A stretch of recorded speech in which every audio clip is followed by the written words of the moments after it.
Gary Call. Neville. I'm going to call this meeting to order. Today's date is May 30th, 2023. This is Parks and Recreation Board meeting. First thing on the agenda is the adoption of the agenda. So if there's not anything else or any changes, I'll entertain a motion to accept it. I'll second it. You make the motion. I'll make the motion. I'll second it. Motion made by Brian, second by Jared. Any other discussion? All in favor say aye. Aye. Motion passes 4-0. Next item on the agenda is the presentations of minutes and the approval of the minutes. We don't have those. Doty's actually working on the second to last meeting right now. And then the special board meeting we had after that one, which I think was like 2 weeks after. All those will be ready for our next meeting, as well as these. And I did talk to the mayor about Doty doing our minutes going forward, and he doesn't have a problem with it as long as she has time to do them. So we can probably work them in since our meetings are a month apart. Next item on the agenda is old business. Sports complex update.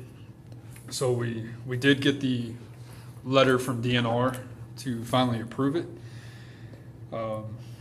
Or approve the plans of what we want to do by taking out the road that goes out to Highway 37. I don't remember where we left off last time we talked, but we had a road that came in from 37 following the walking trail that would connect everything.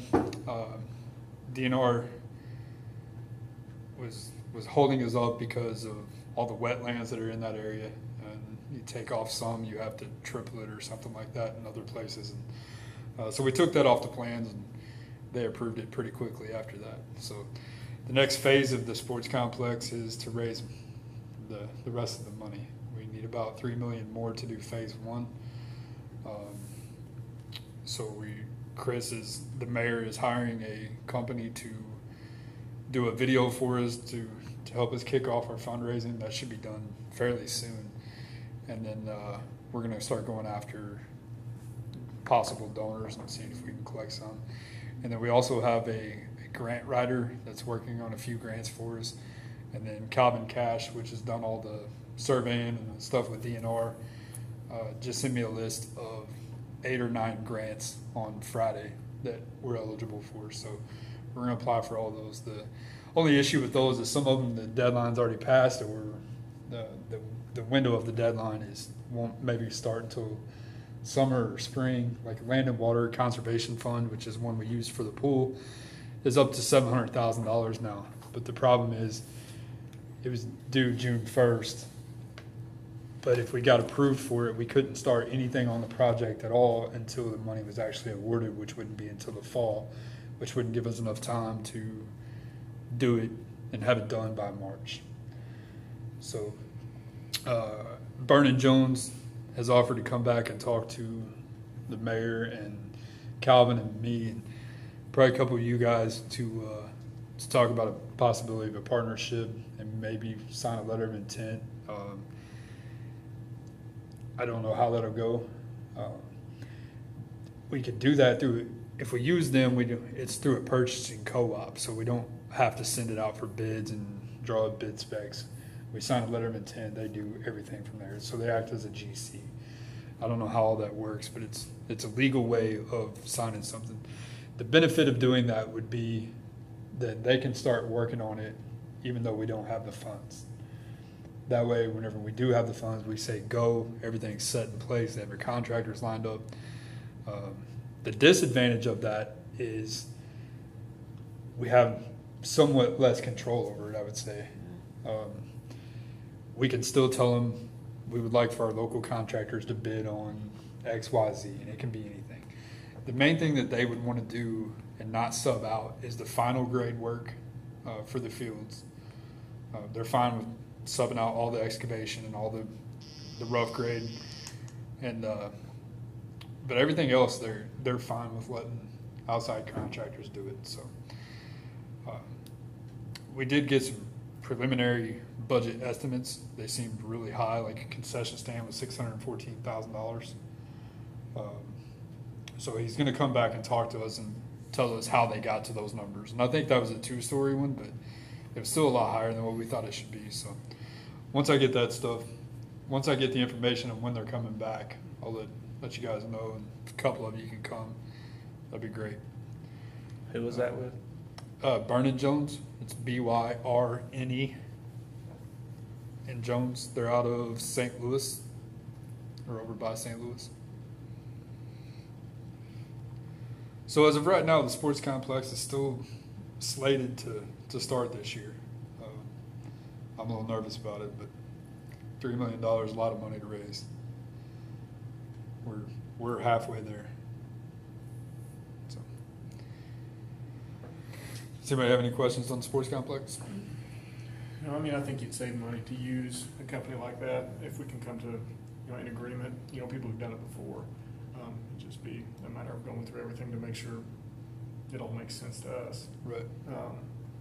Because that's a big project for somebody who's never done it before. That's what they do. They do. Mhm. They have a website with just pages and pages of sports complex, and I have a binder in my office of some of the stuff they've done. And that's actually how I found them. There's a place called Plummer Park over in Illinois, Western Illinois, and they had the perfect shelter house of what we had envisioned for our stuff. And I dug deep until I found out who built it, and then I called the company that built it and said, "Hey, you have any renderings? I'd like to use them. I can buy them from you, whatever." And that's how we got in these talks. So I think they do good work, and obviously they have to be competitive. The way he explained the purchasing co-op to me was they have to fall in certain parameters. They have to fall in certain guidelines, or else they lose that ability to be a part of that purchasing co-op. And he went into a lot of detail about how it works, but it went right over my head. So. Anything else? So next thing is Joel Schaefer Park update. The playground equipment, the rest of it is actually supposed to ship this week. So installation should be starting in the next couple weeks. Arnold Masonry is going to do the majority of the work. Parks Department is going to help to an extent to what we can. I think we're going to have to get some temporary fence like we did at the pool to put around it so kids don't fall in the holes that are dug, and even when they're filled with concrete, they're not going to be filled to the surface level. So I think we're going to have to put up some of that while we're putting it all together just to keep people out of it while we're doing it. But I would say that we should be able to put it all in, depending on Arnold's schedule. I would think a month. It shouldn't take longer than a month, I wouldn't think. There's a lot of pieces to it, though. I will say that. It's huge. It's going to be big. So. Then we're taking down what's there now. Yeah, we're going to take down all the wooden structure. Honestly, it should be down already, but it's not safe. People still use it. But I went out there and cut some of the stuff off, but there's still plenty that needs to come out. So What's the new playground made out of? metal, Metal. yeah, metal and plastic. It's not castle shaped, is it? No, So people quit calling it Castle Park. I'm still gonna call it that. it's always going to be known as Castle Park, but yeah. So, Never go away. does anybody have any questions on Joel Schaefer? Next item on the agenda is Jimmy Toothman's retirement. His last day of work is officially tomorrow. He's been off for the last 2.5 weeks. But in the city, you got to work your last day to get your vacation days and everything paid for. So he'll have to be in tomorrow. We are going to have a small retirement thing for him today at 1:30. He doesn't want anybody to come. He doesn't even want to have it. So I told him, I said, there's going to be about 7 or 8 of us show up. So we're going to do that. We took up a little donation for him and raised a couple $100. We're going to buy him some moose books. He'll be happy with that. So Kevin Damon from the street department took his position. He came from the street department over to us the 1st of May. I think he'll be a really good help. He's been great so far. So it'd be nice to have another person there that's mechanically inclined and can do some stuff that takes stuff off my plate. So I do more of the sports complex and stuff like that, so. Anybody have any questions, statements? School contract update. When we met with the school board a month ago or 3 weeks ago, whenever it was, the plan was to get appraisals done. We got the quotes back to get appraisals done, and they were close to $5,000.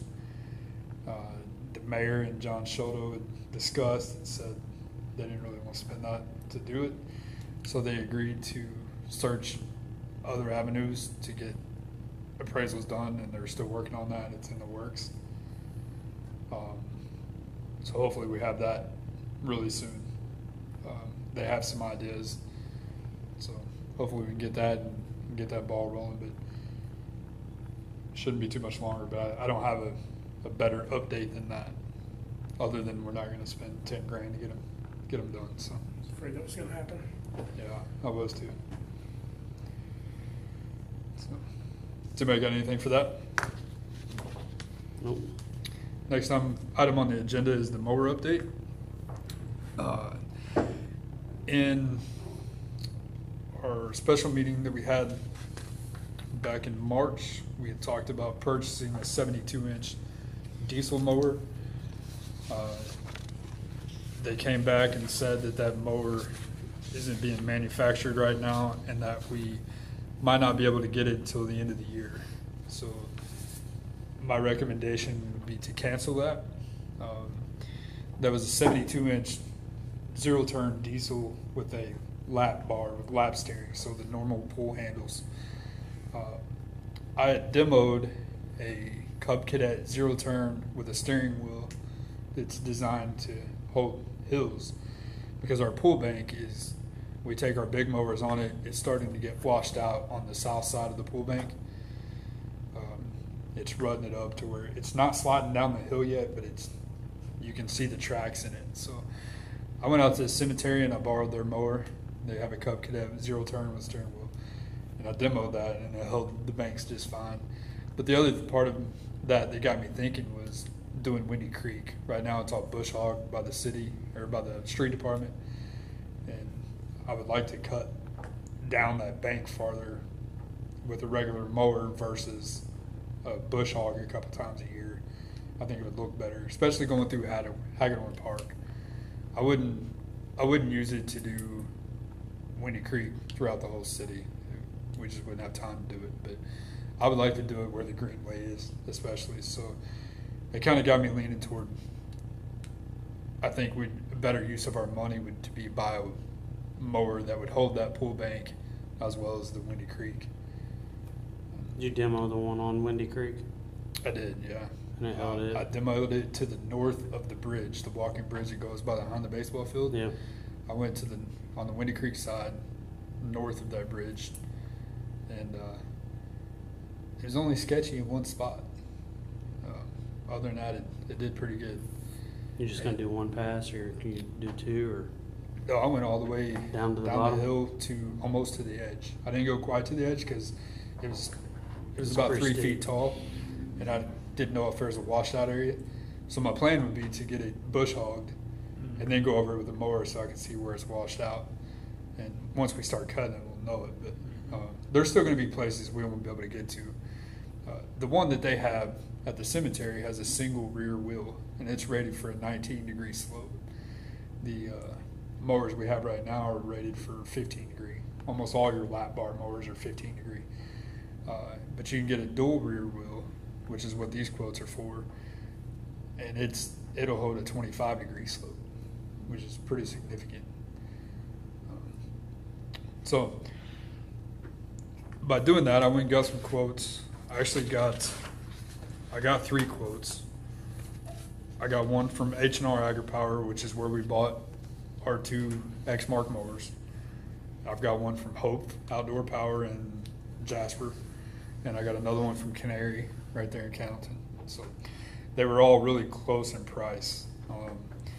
H&R was $20,400, I believe. Yeah. Yeah. So H&R was $20,400. Canary was $20,580, but they're including a mulch kit in that price for free. So, and the mulch kit is about $225 if you buy it right. So, and then Hope Outdoor Power, which was a text message, so I just wrote it on my paper, was the exact same price as Canary, except for it had 81 cents on it. So Hope was 81 cents more, had it in stock. Canary can get it in a couple days. Was 180 more than H&R, but can get it. I'm sorry, Hope has it now. Canary can get it in a couple days, and H&R can get it, but they don't know when. So we've done business with all three of them. So I would probably lean toward Canary. I'd rather stay local. Yeah, because they're local and Mhm. If you get it serviced. yeah, Yep. Right. So You want to go all the way to Poseyville or worry about them coming here? Yeah. and to pay for it in our budget, we have a couple line items that we could take it out of. So we wouldn't have to take any additional appropriations or anything else. We could pay cash for it.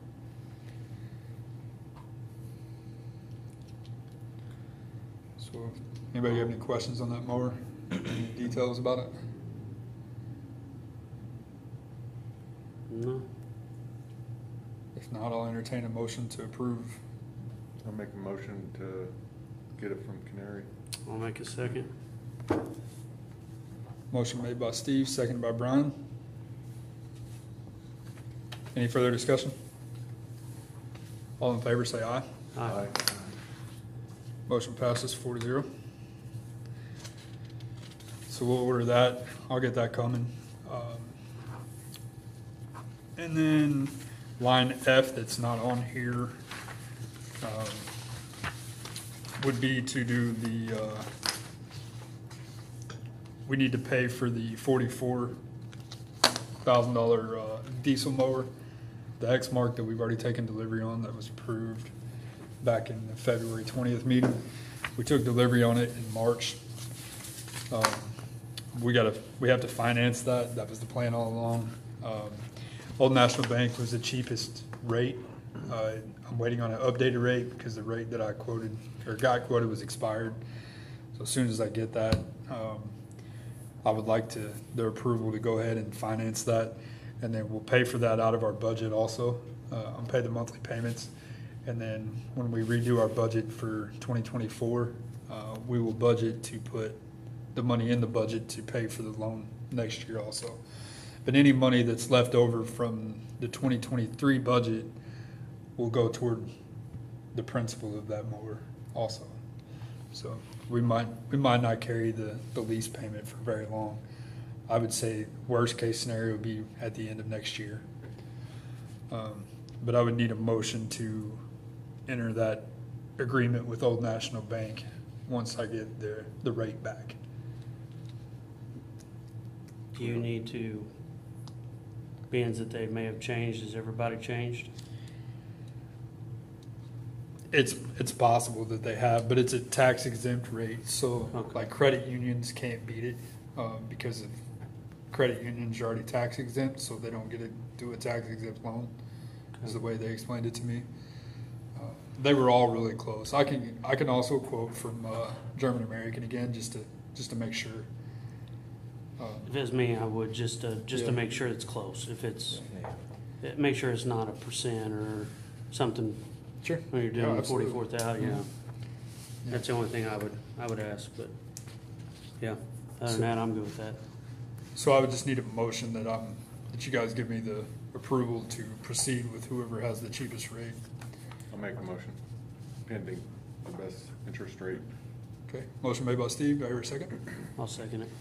Second by Brian, any further discussion? All in favor say aye. Aye. Motion passes 4-0. And that's all I had on the agenda. Does anybody have anything to talk about or bring up? Cool.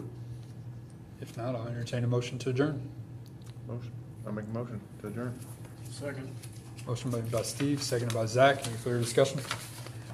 All in favor say aye. Aye. Meeting is adjourned.